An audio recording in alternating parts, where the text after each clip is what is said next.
Hello everyone, a very warm welcome to study IAS. I hope you are doing well. स्वागत है आपका हमारी PT 365 की series में, जहां पर हम इकोनॉमी के करंट अफेयर्स कवर कर रहे हैं।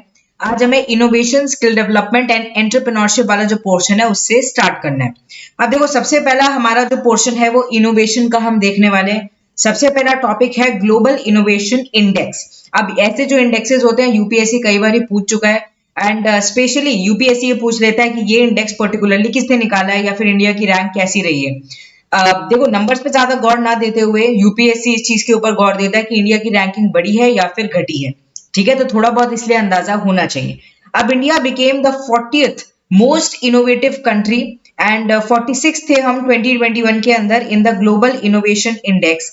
एंड ये जो इंडेक्स है पर्टिकुलरली, इसके अंदर और भी चीजें देखी जाती हैं। ठीक है, इनोवेशन इनपुट्स के बेसिस पर कहीं ना कहीं इस रैंकिंग को लेकर आया जाता है। अब क्या क्या देखा जा रहा है? सबसे पहले तो इंस्टीट्यूशंस को देखा जा रहा है कि आपके इंस्टीट्यूशंस के अंदर पॉलिटिकल इन्वायरमेंट कैसा है, साउंड है कि नहीं, अच्छा है कि नहीं। फिर उसके बाद रेगुलेटरी इन्वायरमेंट कैसा है, कैसे रेगुलेशंस एंड ऑल चलती है, बिजनेस एनवायरनमेंट कैसा है।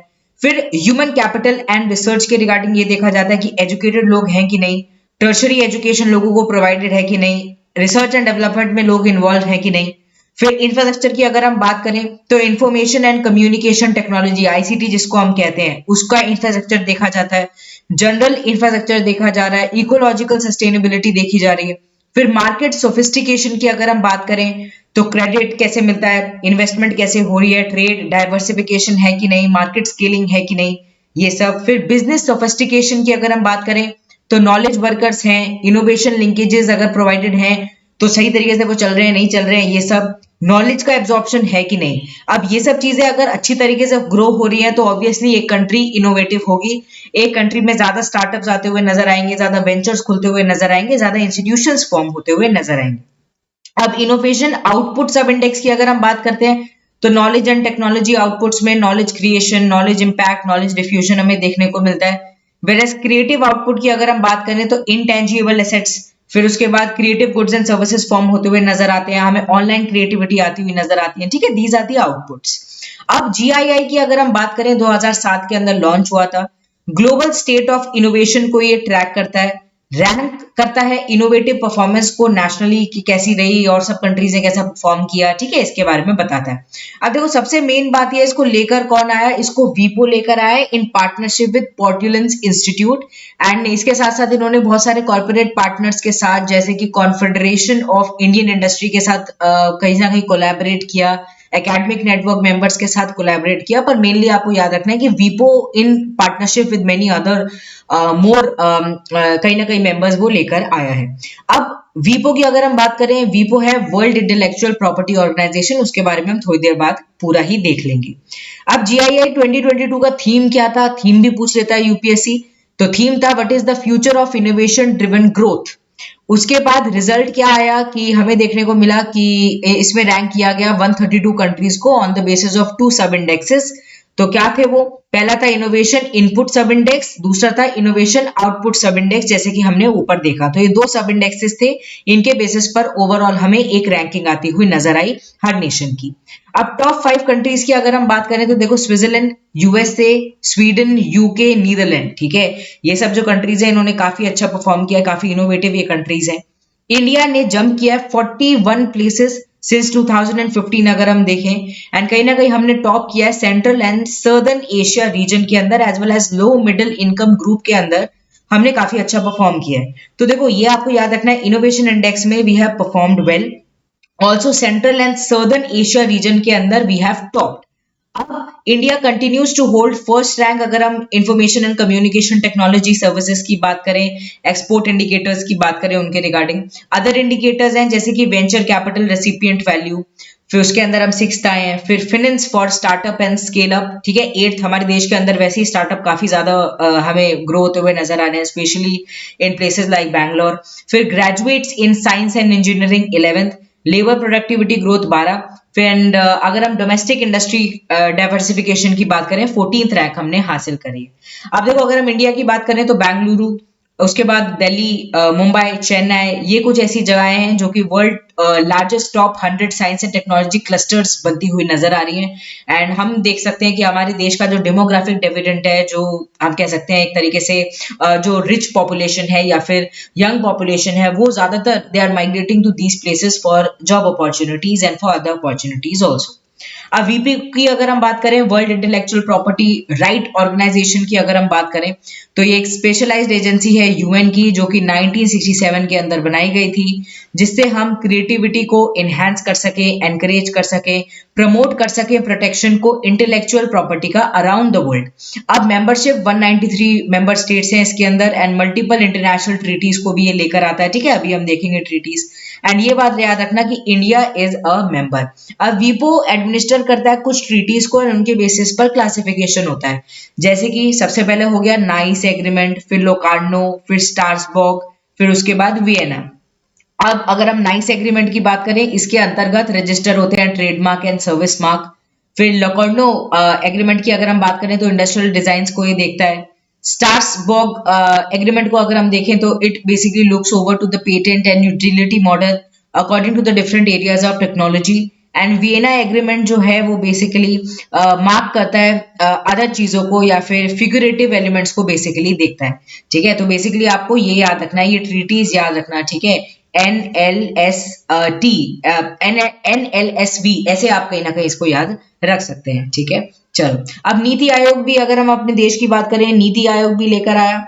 ठीक है, NITI Aayog and centre for competitiveness लेकर आया इंडिया इनोवेशन इंडेक्स की। हम क्यों पीछे रह जाए, हम अपने देश का भी निकालेंगे। तो ये क्या है, ये कॉम्प्रिहेंसिव टूल है जो कि स्टेट्स को रैंक करता है, यूनियन टेरिटरीज को रैंक करता है कि कितनी इनोवेटिव है वो, कैसा उनका अंदर सब कुछ चल रहा है। अब जैसे ऊपर हमने देखा था ना, एक इनपुट सब इंडेक्स था, एक आउटपुट सब इंडेक्स था, वैसे यहाँ पर हमें बी कैटेगराइजेशन देखने को मिलता है। 5 अनेबलर पिलर्स हैं, जैसे कि human capital, investment, knowledge workers, business environment, safety and legal environment, इनको देखा जाता है। फिर दूसरा है परफॉर्मेंस पिलर्स, जैसे कि knowledge output and knowledge diffusion. इनके बेसिस पर क्या होता है कि जो ये है इंडिया के अंदर इनोवेशन इंडेक्स है, वो आता है अलग अलग स्टेट्स का। अब कर्नाटका मेजर स्टेट हमें देखने को मिलती है। ठीक है, उसके बाद मणिपुर हो गई, नॉर्थ ईस्टर्न एंड हिली स्टेट्स के अंदर जो कि आगे है।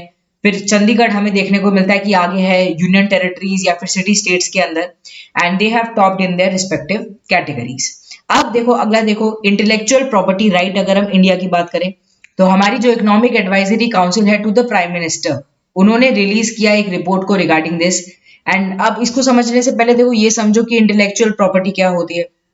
तो इंटेलेक्चुअल प्रॉपर्टी राइट एक तरीके का एक्सक्लूसिव राइट है, जो कि एक पर्सन की खुद की क्रिएशन को दिया जाता है। ठीक है, तो उनका जो खुद की क्रिएशन है उसका इंटेलेक्चुअल राइट उनको मिल सकता है सर्टेन पर्टिकुलर टाइम के लिए, क्योंकि उन्होंने खुद को कहीं ना कहीं उसके अंदर अपनी मेहनत लगाई है, अपना दिमाग लगाया है, अपना फिजिकली भी कहीं ना कहीं अपने आप को उसके अंदर इन्वॉल्व किया है।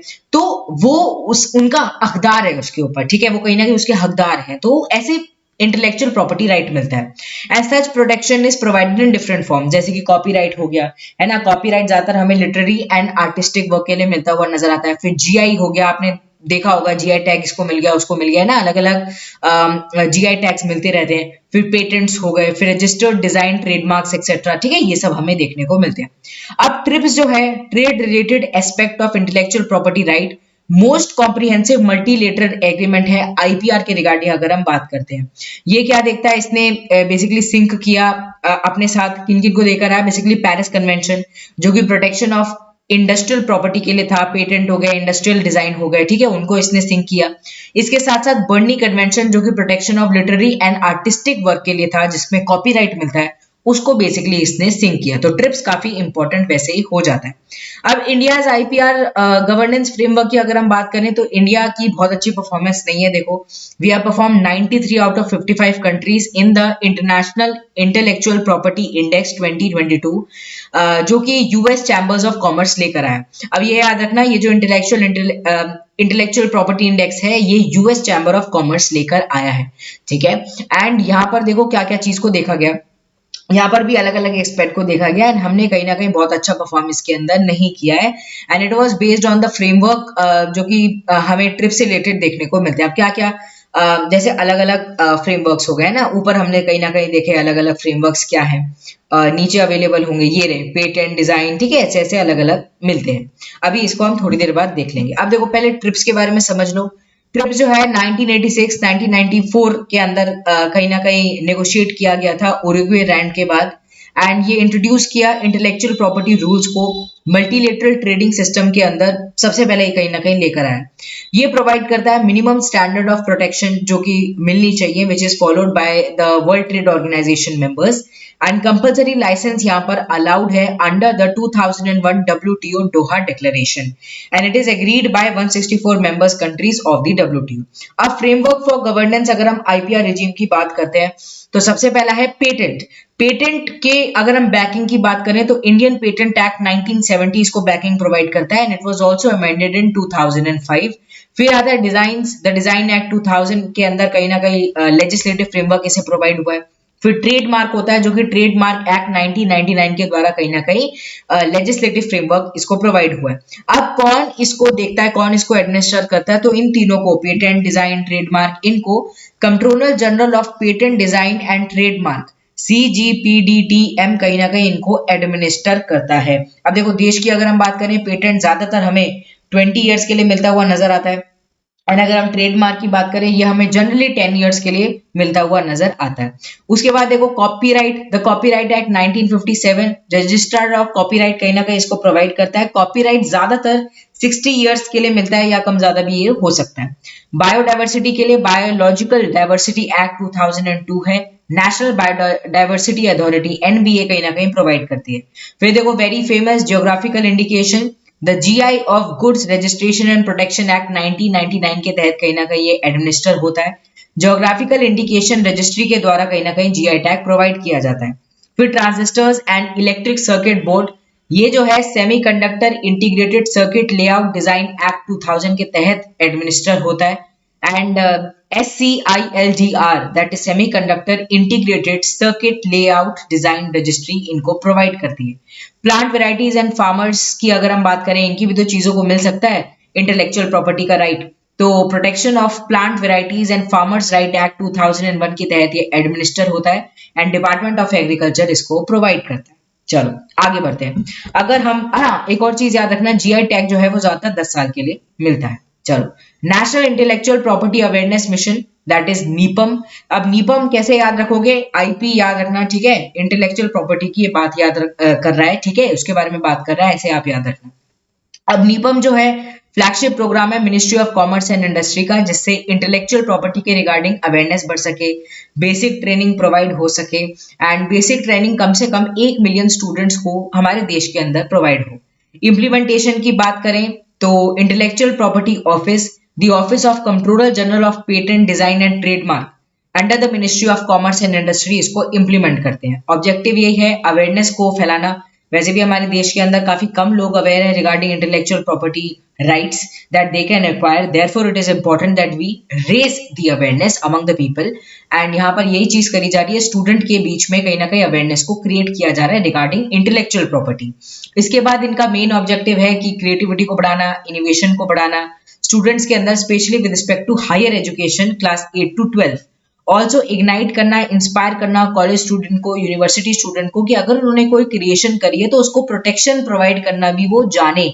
ऑल्सो देखो अगर मिलता है पेटेंट मिलता है या फिर कुछ भी मिलता है, ट्रेडमार्क मिल रहा है, कॉपीराइट मिल रहा है, आपको ही कहीं ना कहीं तवज्जो मिलती है आपकी क्रिएशन को, and hence you can get benefit out of it, तो ओवरऑल बेनिफिट ही हो रहा है।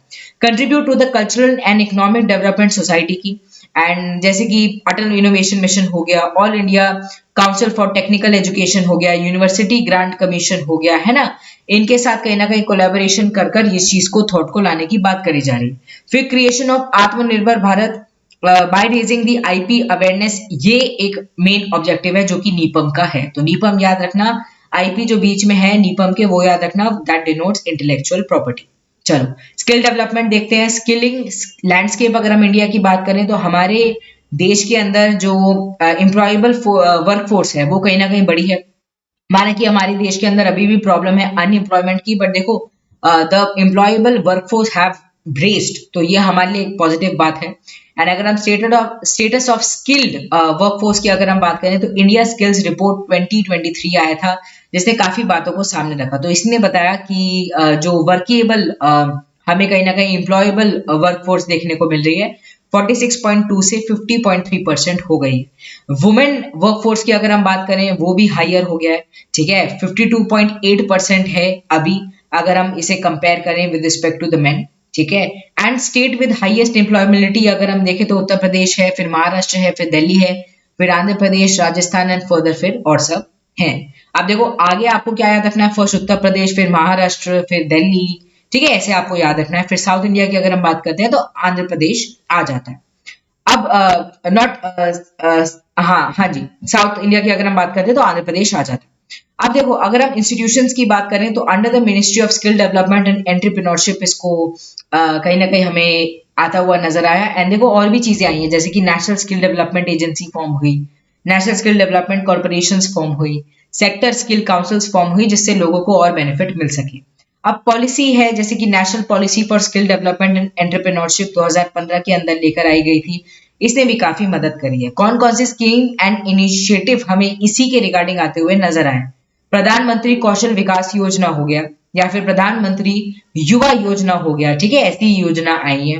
एंड यहाँ पर project on recognization of prior learning भी है कि अगर किसी को पहले से ही कहीं ना कहीं वो स्किल्ड है, कहीं ना कहीं लर्न है, तो उनको उससे रिगार्डिंग बेनिफिट मिले। ये नहीं कि ये सोच लिया जाए कि अरे इन्होंने तो काम भी किया हुआ है, बेनिफिट भी है, तो इनको क्यों ही फर्दर हमें और एक्सटेंड करना बेनिफिट को। फिर उसके बाद skill India international centre form किया गया वाराणसी के अंदर बाय एनएसडीसी इंटरनेशनल, एंड ये इसलिए किया गया जिससे स्किल प्रोवाइड की जा सके इंटरनेशनल स्टैंडर्ड डिमांड के रिगार्डिंग। फंडिंग भी प्रोवाइड करी गई रीस्किलिंग रिवोल्यूशन इनिशिएटिव के लिए, जो कि वर्ल्ड इकोनॉमिक फोरम लेकर आया है, जिससे 1 बिलियन पीपल को ज्यादा अच्छी बेहतर एजुकेशन प्रोवाइड हो, स्किल प्रोवाइड हो, इकोनॉमिक अपॉर्चुनिटी प्रोवाइड हो 2030 तक। फिर देखो digital skilling programme for skilling, reskilling, upskilling, या फिर हम देख सकते हैं फ्यूचर टेक्नोलॉजीज के रिगार्डिंग, जैसे कि वो बढ़ रहा है, ठीक है। तो involving the ministry of education, ministry of skill and affiliated NSDCs, इसको लाने की बात करी गई। स्किल इंडिया प्रोग्राम भी यहाँ पर हमें आता हुआ नजर आया, ठीक है। AICTE and over 100+ technology corporate manufacturing firms, ठीक है, ये सब यहाँ पर हमें आती हुई नजर आई। अब भारत स्किल फोरम भी यहाँ पर आया, जो कि एक डिजिटल नॉलेज शेयरिंग प्रोग्राम है या फिर प्लेटफॉर्म है आईटीआई ट्रेनिंग के लिए या फिर ट्रेनीज के लिए एंड इंडस्ट्री के लिए, ठीक है, by the director general of training इसको लेकर आया गया भारत स्किल प्रोग्राम। यहाँ पर स्किलिंग प्रोवाइड करी जाएगी। फिर ग्लोबल स्किलिंग कोलैबोरेशन आया under the skills India mission, national skill development corporation NSDC इसको लेकर आया by roping in the foreign university, जैसे कि हार्वर्ड बिजनेस स्कूल हो गया, एमआईटीज हो गया, ठीक है, ये सब है। अब देखो ये जो रिपोर्ट है इंडिया स्किल्स रिपोर्ट 2023, जिसने काफी बातें बताई, वी बॉक्स लेकर आया in partnership with AICTE and CII, that is Confederation of Indian Industry। अगला देखो, अगला है निपुण। निपुण है national initiative for promotion of skilling of निर्माण वर्कर्स, ठीक है।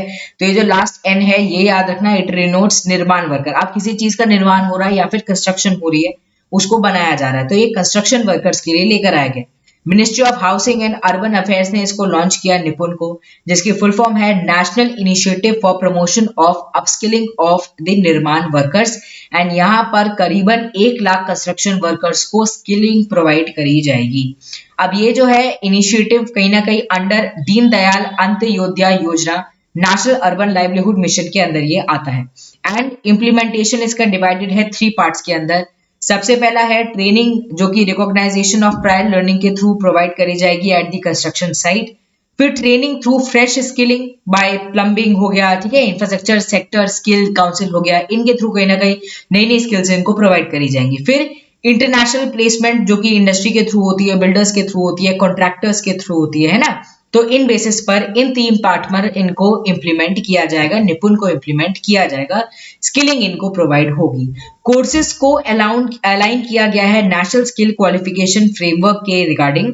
एंड यहाँ पर ये है कि they will be imparted and accredited and affiliated by the training centres. तो ट्रेनिंग सेंटर्स यहाँ पर स्पेशली बनाए गए।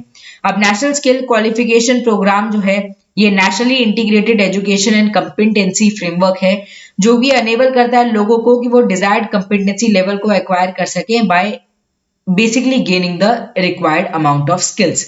अब नेशनल स्किल डेवलपमेंट कॉर्पोरेशन जो है इम्प्लीमेंटेशन पार्टनर है इसका, एंड रिस्पॉन्सिबल है कि ट्रेनिंग प्रोवाइड हो, मॉनिटरिंग हो एंड कैंडिडेट की ट्रैकिंग भी हो। ऐसे नहीं कि इधर उधर भगते चलेगा, ये आप नहीं कर सकते। ऑल्सो एनएसडीसी क्या है, पब्लिक प्राइवेट पार्टनरशिप है, जो कि कहीं ना कहीं इन्वॉल्व करता है प्राइवेट सेक्टर को in skilling 150 billion Indians by 2022। Trainees जो है उनको कौशल बीमा भी प्रोवाइड किया जाएगा, 3 ईयर का एक्सीडेंटल इंश्योरेंस मिलेगा उनको, 2 लाख कवरेज तक का, एंड नेसेसरी डिजिटल स्किल्स भी उनको प्रोवाइड करी जाएंगी जिससे वो जिंदगी में आगे बढ़ सके। चलो अगला देखते हैं एंटरप्रेन्योरशिप। अब देखो हमारा देश काफी आगे बढ़ा है कुछ सालों में, अगर हम बात करें with respect to entrepreneurship, new startups are daily कहीं ना कहीं दे आर डेवलपिंग, एंड आपने कहीं ना कहीं देखा होगा शार्क टैंक इंडिया देखा होगा, है ना, उसमें भी आपने काफी चीजों को देखा होगा। अब देखो यूनिकॉर्न इन इंडिया की अगर हम बात करते हैं तो सबसे पहले देखो डीपीआईआईटी ने स्टार्टअप्स के बारे में बताया है, कुछ क्राइटेरियाज है जिनके बेसिस पर स्टार्टअप को देखा जाता है कि एक स्टार्टअप आप किसको कहलाओगे। तो सबसे पहले तो एक स्टार्टअप वो होगा जिसकी जो उम्र है जब वो एग्जिस्टेंस कहीं ना कहीं स्टार्ट हुआ है 10 साल से कम की होनी चाहिए from the date of incorporation. फिर वो एक प्राइवेट लिमिटेड कंपनी हो सकती है, रजिस्टर्ड पार्टनरशिप फर्म हो सकती है, या फिर एक एलएलपी हो सकती है। एनुअल टर्नओवर की बात करें तो इनका एनुअल टर्नओवर 100 करोड़ से ज्यादा का नहीं होना चाहिए for any of the financial year since it have been formed या फिर इट्स इनकॉर्पोरेशन। ओरिजिनल एंटिटी होनी चाहिए, entity should not have been formed by splitting up, कि किसी स्प्लिट कर दिया और आप सोचो कि आपने नया स्टार्टअप फॉर्म कर दिया पहले से ही एक रिकॉग्नाइज इंस्टीट्यूशन का, ये आप नहीं कर सकते। या फिर रिकंस्ट्रक्चरिंग आप नहीं कर सकते कि एग्जिस्टिंग बिजनेस को आप रिकंस्ट्रक्शन करके कह रहे हो कि नहीं हमारा तो नया स्टार्टअप है। स्टार्टअप का मतलब ये इनोवेटिव आइडिया को लेकर आए, नया आपने फॉर्म किया, अभी अभी 10 साल से छोटा का है वो, है ना, 100 करोड़ से ज्यादा का उसका टर्नओवर नहीं है, तो उसको कहा जाएगा कि वो एक स्टार्टअप है। फिर इनोवेटिव एंड स्केलेबल, तो should work towards development improvement, है ना, एंड स्केलेबल बिजनेस मॉडल के ऊपर बेस्ड होना चाहिए, हाई पोटेंशियल होना चाहिए वेल्थ का, एम्प्लॉयमेंट का। इसको क्या कहा जाएगा, इसको कहा जाएगा एक स्टार्टअप। इंडिया ने क्रॉस कर दिया है माइलस्टोन को 100 यूनिकॉर्न्स का with total valuation of 25 lakh crore rupees. तो हमारा देश जो है with respect to the startup, with respect to the unicorns, we are moving really good ahead. अब देखो यूनिकॉर्न्स की अगर हम बात करें, यूनिकॉर्न्स क्या होते हैं, ये ऐसी प्राइवेटली हेल्ड कंपनी होती हैं जिनका वैल्यूएशन काफी हाई हो गया है, 1 बिलियन से ज्यादा का इनका वैल्यूएशन रीच करके। अब ग्लोबली अगर हम इंडिया की बात करें, आफ्टर यूएस एंड चाइना, हमारे देश के अंदर काफी ज्यादा यूनिकॉर्न्स फॉर्म हो रहे हैं, specially in places like Bengaluru, in Chennai, we are seeing that this culture is raising. अब स्टार्टअप जो है वो कंपनीज या वेंचर्स हैं जो कि सिंगल प्रोडक्ट को लेकर आती हैं, कहीं ना कहीं उसी को आगे बढ़ा रही होती है ना, and these companies don't have a fully fleshed business model, बस अभी स्टार्ट किए हैं, 10 साल से कम की है, 100 करोड़ तक का इनकी वैल्यूएशन भी नहीं पहुंची है, ठीक है, इतना इनका टर्नओवर भी नहीं पहुंचा, नॉट वैल्यूएशन, इतना टर्नओवर भी नहीं पहुंचा। एंड फंडिंग सोर्सेज इंक्लूड होते हैं जैसे कि वेंचर कैपिटलिस्ट हो गए, क्राउड फंडिंग हो गए, ठीक है, इससे पैसा उठा सकते हैं। डीपीआईआईटी क्राइटेरिया, अभी हमने देखा ऊपर 5 क्राइटेरिया जिनके बेसिस पर एक स्टार्टअप को रिकॉग्नाइज किया जाता है। अब ये देखो, ये आपके लिए काफी इंपॉर्टेंट है स्टार्टअप, क्योंकि देखो काफी हमें देखने को मिल रहा है कि हमारे देश के अंदर स्टार्टअप्स एंड ऑल फॉर्म हो रहे हैं। देयरफॉर यू शुड नो कि हाँ इन बेसिस पर एक स्टार्टअप को डिक्लेयर किया जाता है या एक यूनिकॉर्न क्या बनता है। अब स्टार्टअप इंडिया इनिशिएटिव लेकर आया गया along with startup India seed fund. ये जो फंड है इसलिए जिससे हम कहीं ना कहीं फंडिंग प्रोवाइड कर सके स्टार्टअप्स को कि वो अपनी जो स्टार्टअप है उसको और भी ज्यादा फुल फ्लेज्ड वे में लेकर आ सके। इसके अलावा startup accelerator of MeitY for product innovation development and growth Samridh program भी लेकर आया गया। And fund for startup under the startup India initiative लेकर आया गया, जिससे डोमेस्टिक कैपिटल कहीं ना कहीं हम रेस कर सके इंडियन स्टार्टअप इकोसिस्टम का, एंड 100 करोड़ कहीं ना कहीं कॉर्पस लेकर आए जिससे हम इनको फंडिंग प्रोवाइड कर सके, इनको बेनिफिट प्रोवाइड कर सके। Under FFS fund for startup support extend होता है सेबी रजिस्टर्ड एआईएफ्स तक भी, एआईएफ्स हैं ऑल्टरनेटिव इन्वेस्टमेंट फंड तक भी, and which in turn invest in the startups, ठीक है, वो फर्दर क्या करते हैं, इन स्टार्टअप्स के अंदर फंडिंग करते हैं। अब small industries development bank of India SIDBI जो है वो इम्प्लीमेंटिंग एजेंसी है, ये जरूर याद रखना। नेशनल स्टार्टअप अवार्ड भी लेकर आया गया, जो भी स्टार्टअप आउटस्टैंडिंग परफॉर्म कर रहे हैं, इकोसिस्टम कहीं ना कहीं उनका बहुत बेटर है, उनको अवार्ड भी प्रोवाइड किए जाते हैं जिससे उन्हें प्रोत्साहन हो, मोटिवेशन हो और स्टार्टअप देश के अंदर फॉर्म हो। फिर देखो startup India seed fund scheme भी लेकर आएगी 2021 के अंदर, जिससे फाइनेंशियल असिस्टेंस प्रोवाइड हो सके एलिजिबल डीपीआईआईटी रिकॉग्नाइज स्टार्टअप्स के द्वारा, ठीक है। तो पर्टिकुलर ये जो डिपार्टमेंट है, अगर ये किसी स्टार्टअप को रिकॉग्नाइज कर देता है तो उनको फाइनेंशियल असिस्टेंस प्रोवाइड करने के लिए startup India seed fund scheme को लेकर आया गया। स्पेशली अगर उनके पास एक प्रॉपर प्रूफ ऑफ कंसेप्ट है, प्रोटोटाइप डेवलपमेंट के लिए, प्रोडक्ट ट्रायल के लिए, मार्केट एंट्री करनी है या कमर्शियलाइजेशन करना है, अलग अलग क्राइटेरियाज हो सकते हैं ना जिनके बेसिस पर वो पैसा चाहते हैं, फाइनेंशियल असिस्टेंस चाहते हैं, तो उनको ये चीज प्रोवाइड करी जाएगी। अब देखो ranking of state startup ecosystem, ये भी डीपीआईआईटी लेकर आया। एंड यहाँ पर जो रैंकिंग है वो स्टेट्स एंड यूटीज को दी जाती है जिनके अंदर जो स्टार्टअप्स हैं उनका इकोसिस्टम और भी ज्यादा बेटर हो रहा है एंड विद टाइम कहीं ना कहीं इंप्रूव हो रहा है।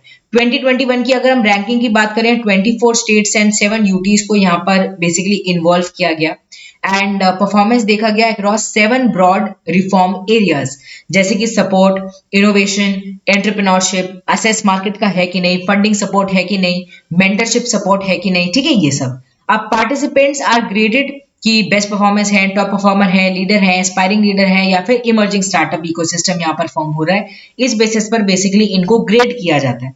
अब ये जो ऑल्टरनेटिव इन्वेस्टमेंट फंड है ये क्या है? देखो प्राइवेट कहीं ना कहीं इन्वेस्टमेंट फंड होते हैं, ये इंडिया के भी हो सकते हैं या फिर फॉरेन सोर्सेस के भी हो सकते हैं, जो कि एक तरीके से ट्रस्ट के फॉर्म में हो सकते हैं, कंपनी के फॉर्म में, कॉर्पोरेट बॉडी के तौर पे या फिर लिमिटेड लाइबिलिटी पार्टनरशिप के तौर पर भी हो सकते हैं। मेन ये क्या काम करते हैं? मेन इनका काम यही है कि इन्वेस्टमेंट प्रोवाइड करेंगे स्टार्टअप्स को जिससे वो और भी ज्यादा आगे बढ़ सके। अब family trust, employ welfare trust, gratuity trust, यहाँ पर ये काउंट नहीं होते हैं as the alternative investment funds, ठीक है। चलो आगे बढ़ते हैं। Government e market place portal, GeM portal. अब जेम पोर्टल ऐसा ही है जैसे कि हमें खरीदारी करनी होती है तो हम कहाँ जाते हैं? मॉल वगैरह जाते हैं। अब अगर गवर्नमेंट को, किसी डिपार्टमेंट को कुछ भी खरीदना है, ठीक है, टेबल खरीदनी है, मेज खरीदनी है, ठीक है, और उनको फर्नीचर खरीदना है, कंप्यूटर्स खरीदना है, वो कहाँ से खरीदेंगे? तो वो जेम से खरीदते हैं, गवर्नमेंट ई मार्केट प्लेस से खरीदते हैं। तो यूनियन कैबिनेट ने अभी अप्रूव कर दिया प्रपोजल को कि ये जो जेम की फैसिलिटी है ये अब कॉर्पोरेट्स तक भी कहीं ना कहीं प्रोवाइड करी जाएगी, एक्सपैंड करी जाएगी, जिससे ईज ऑफ डूइंग बिजनेस के अंदर हम और भी ज्यादा अच्छा परफॉर्म कर सके। अब जेम के बारे में आपको ये पता होना चाहिए, 2016 के अंदर ये लॉन्च हुआ था। मिनिस्ट्री ऑफ कॉर्पोरेट इसको, मिनिस्ट्री ऑफ कॉमर्स, ठीक है, मिनिस्ट्री ऑफ कॉमर्स इसको लेकर आई जिससे ओपन एंड ट्रांसपेरेंट प्रोक्योरमेंट हो सके गवर्नमेंट बायर्स का, ठीक है, जो भी वो खरीद रहे हैं वो कहीं ना कहीं ट्रांसपेरेंट वे में हो सके। It was developed by Directorate General of Supplies and Disposal with technical support of NEGT, जो कि ministry of electronic and information technology के अंदर वर्क करती है। ये फैसिलिटेट करता है कि ऑनलाइन प्रोक्योरमेंट हो, गुड्स एंड सर्विसेज का, जो भी सरकार की डिपार्टमेंट हो गए, अलग अलग ऑर्गेनाइजेशन हो गए, पब्लिक सेक्टर अंडरटेकिंग्स हो गई या फिर कॉर्पोरेटिव्स हो गए, इनको अगर कुछ भी चाहिए, ठीक है। अब तो देखो कॉर्पोरेटिव्स भी आ गए। ये यूपीएससी आपसे पूछ सकते हैं कि जेम से कॉर्पोरेटिव्स नहीं खरीद सकते? नहीं भैया, आप खरीद सकते हैं, अब उनके पास ये अधिकार है। और ये हम क्यों लेकर आए? क्योंकि ease of doing business criteria में हम अच्छा परफॉर्म करना चाहते हैं। ये जो इंडेक्सेस होते हैं इन्हीं को देखकर और सब इन्वेस्टर्स हैं वो अच्छी तरीके से देश के अंदर इन्वेस्ट करते हैं।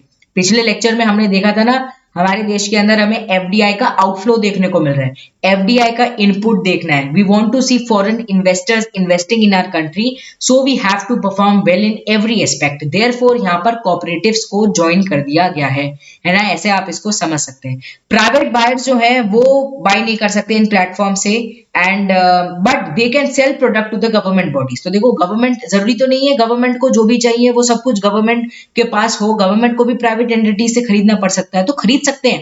पर ये जो है ये they can not buy from particular platform और they can not buy from GeM. अब जनरल फाइनेंशियल रूल 2017 मैंडेट करता है कि जितने भी जो मिनिस्ट्रीज या डिपार्टमेंट हैं वो गुड्स एंड सर्विसेज जो कि जेम के अंदर अवेलेबल हैं वो जेम से प्रोक्योर कर सकती हैं। And it is managed by GeM special purpose vehicle. And ये जो स्पेशल पर्पस व्हीकल है ये गवर्नमेंट के द्वारा 100% ओन्ड है एंड सेक्शन 8 कंपनी के द्वारा कहीं ना कहीं ये रन होता है।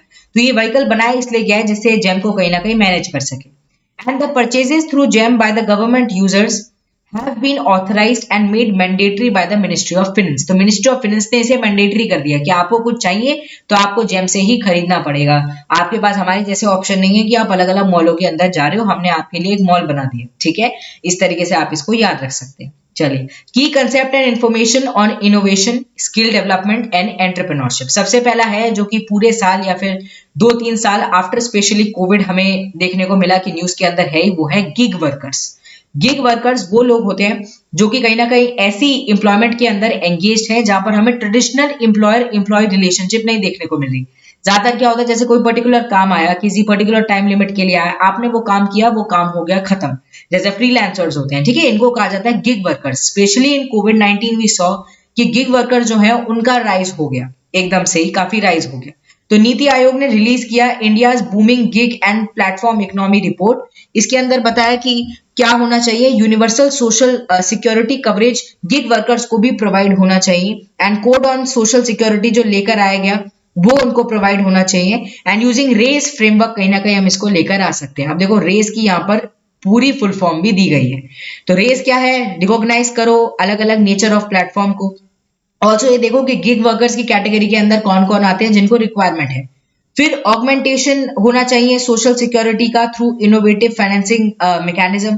फिर इनकॉर्पोरेट करो while designing the scheme specific interest of that particular platform, and job creation पर इसका क्या इंपैक्ट होगा, बिजनेसेस एंड वर्कर्स कैसे कैसे इंपैक्ट होंगे, ठीक है, इन सबको देखो। उसी के बाद कहीं ना कहीं स्कीम्स एंड ऑल को इनकॉर्पोरेट करो। फिर सपोर्ट करो वर्कर्स को कि वो सब्सक्राइब करें to the government scheme and welfare programme, जिससे उनको ये बेनिफिट प्रोवाइड हो सके। अब देखो बेनिफिट जब भी मिल पाएंगे जब आपको बेनिफिट के बारे में पता होगा। If you are not aware तो कोई फायदा नहीं है, तो अवेयरनेस कैंपेनिंग भी लानी होगी। फिर इंश्योर करो कि जो बेनिफिट्स हैं वो उनके पास रेडिली असेसिबल हो। एंड इसी तरीके से आप क्या कर सकते हैं, जो सोशल सिक्योरिटी कवरेज है वो गिग वर्कर्स तक अवेलेबल करा सकते हैं। अगला देखो productivity. RBI and centre for development economics लेकर आया इंडिया प्रोडक्टिविटी रिपोर्ट, एंड ये जो रिपोर्ट है यहाँ पर ये बताया गया कि देखो इंडिया की जो प्रोडक्टिविटी है वो सिग्निफिकेंटली लो हमें देखने को मिली है। प्रोडक्टिविटी का क्या मतलब है, प्रोडक्टिविटी का मतलब है जितना आप इनपुट लगा रहे हो उसका कितना आउटपुट मिल रहा है। जैसे कि सपोज करो कि आपने क्या किया, आप जैसे आलू के पराठे बनाते हो। अब आलू के पराठे बनाने में आपने सोचा कि चलो मैं 4 आलू उबाल देता हूँ, ठीक है, I am giving you a very simple example जिससे आप सिंपल तरीके से समझ सके। अब उन 4 आलूओं को आप कितने पराठे उनसे बना सकते हो, ठीक है, इसको कहा जाता है प्रोडक्टिविटी।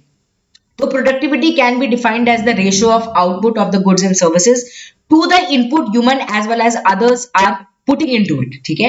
तो इसको कहा जाता है प्रोडक्टिविटी। अब it can be measured in terms of labour productivity या फिर टोटल फैक्टर प्रोडक्टिविटी, इनके बेसिस पर इसको लेकर आया जाता है। अब अगर हम देखें हमारे देश की हालत क्या है, हमारी प्रोडक्टिविटी काफी कम है। अब देखो इसका बहुत बड़ा रीजन ये भी हो सकता है कि हमारी पॉपुलेशन है ज्यादा, उसके बिहाफ पर अगर हम कंपेयर करें तो इतनी ज्यादा प्रोडक्टिविटी है नहीं। अगला देखो टाइम बैंकिंग। टाइम बैंकिंग या फिर time sharing cooperative among the women, where in 1 घंटा जो है वो इक्वल होता है टू द 1 टाइम क्रेडिट। तो यहाँ पर क्या है, 1 घंटा अगर आप अपनी किसी काम में लगा रहे हो, अपने टाइम को सैक्रिफाइस कर रहे हो, तो आपको 1 टाइम का क्रेडिट मिलता है। इसको कहा जाता है टाइम बैंकिंग।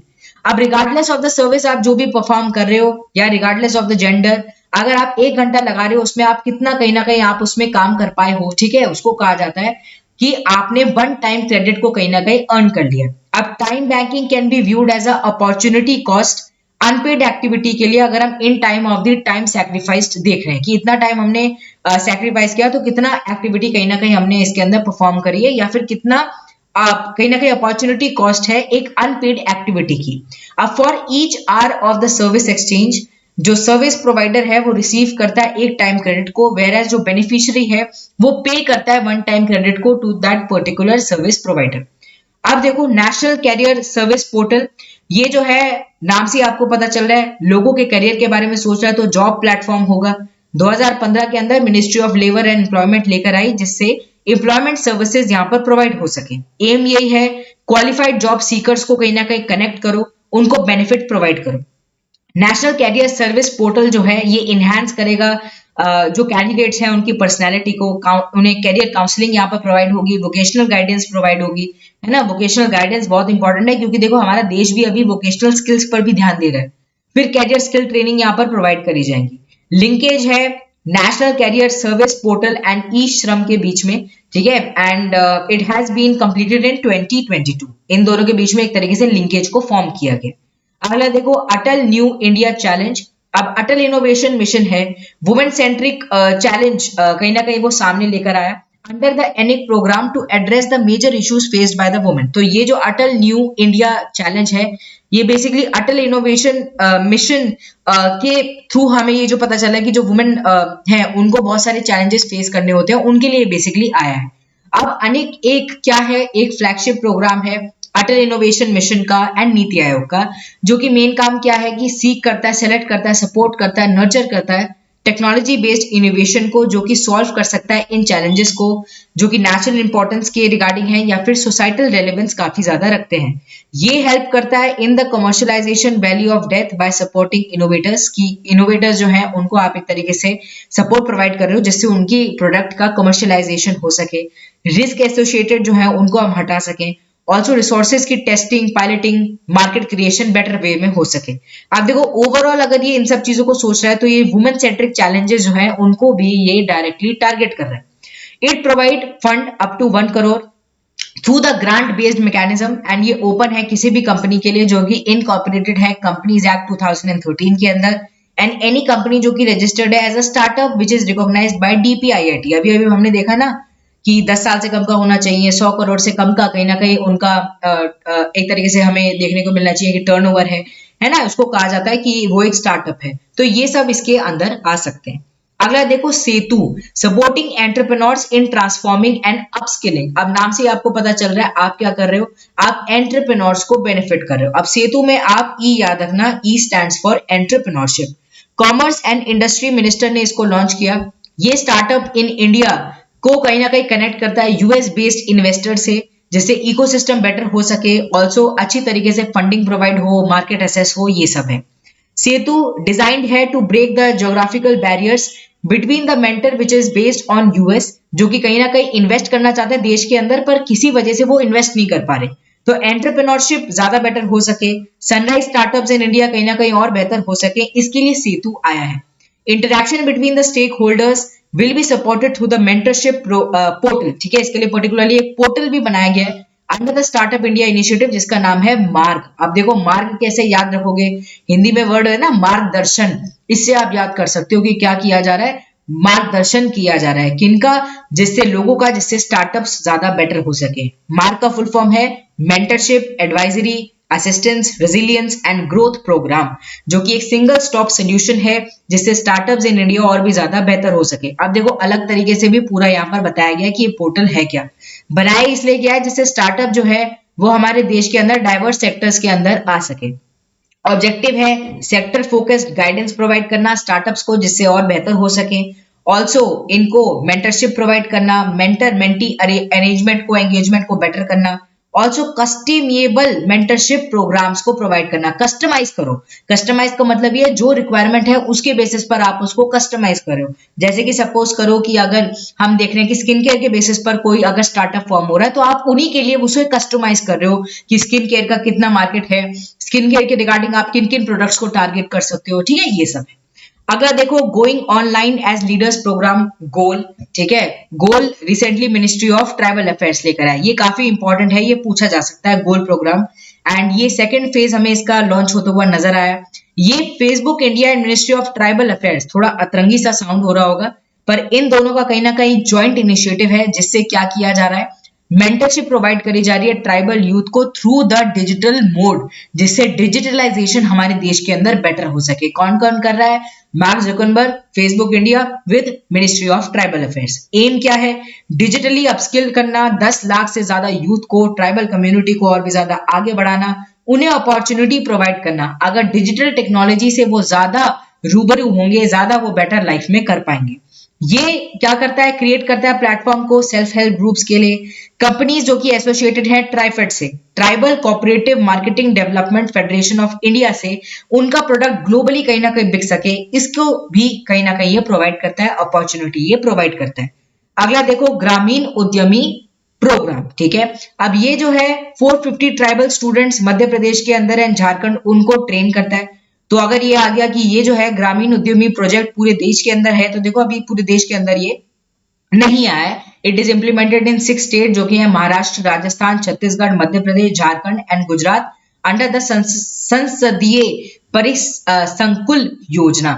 अब देखो सबसे पहले तो देखो यहाँ पर बताया गया है कि 450 ट्राइबल स्टूडेंट्स जो कि मध्य प्रदेश एंड झारखंड के अंदर है, सेकेंड फेज है इसका। ठीक है, इसको लॉन्च किया गया है, इसके अंदर इनको यहाँ पर ट्रेनिंग प्रोवाइड करी जा रही है। ये फंडेड है नेशनल स्किल डेवलपमेंट कॉर्पोरेशन के द्वारा एंड एम करता है कि हम स्किल ट्रेनिंग प्रोवाइड कर सके ट्राइबल कम्युनिटीज को इंक्लूसिव एंड सस्टेनेबल ग्रोथ के लिए। ट्रेनिंग जो है कंडक्ट करी जाएगी जॉब रोल्स के अकॉर्डिंग, एंड लोकल इकोनॉमी को यहाँ पर एक तरीके से मद्देनजर रखते हुए कहीं ना कहीं जॉब रोल्स को प्रोवाइड किया जाएगा, जैसे कि इलेक्ट्रीशियंस की जरूरत है, प्लम्बिंग की जरूरत है, फार्म मैकेनाइजेशन के लिए स्किलिंग की जरूरत है, ठीक है ये सब। अब देखो ये ट्राइबल स्टूडेंट्स हैं, पहले कहीं ना कहीं थोड़ी सी दिक्कतें आएंगी, तो ये है कि आप क्या कर रहे हो, आप लोकल इकोनॉमी के बेसिस पर उनको जॉब प्रोवाइड करने की कोशिश कर रहे हो, जिससे वो अपने पैरों पर जल्दी खड़े हो सके। दैट इज ग्रामीण उद्यमी योजना, ठीक है। ग्रामीण पे यहाँ पर बेसिकली एम्फोसिस दिया जा रहा है, ट्राइबल स्टूडेंट्स पर यहाँ पर एम्फोसिस दिया जा रहा है। अगले पर्टिकुलर लेक्चर के अंदर हम बेसिकली ये जो एग्रीकल्चर वाला पोर्शन है इसको स्टार्ट करेंगे। अगर आपको लेक्चर सीरीज अच्छी लगी, do hit the like button, also subscribe to our channel study IAS.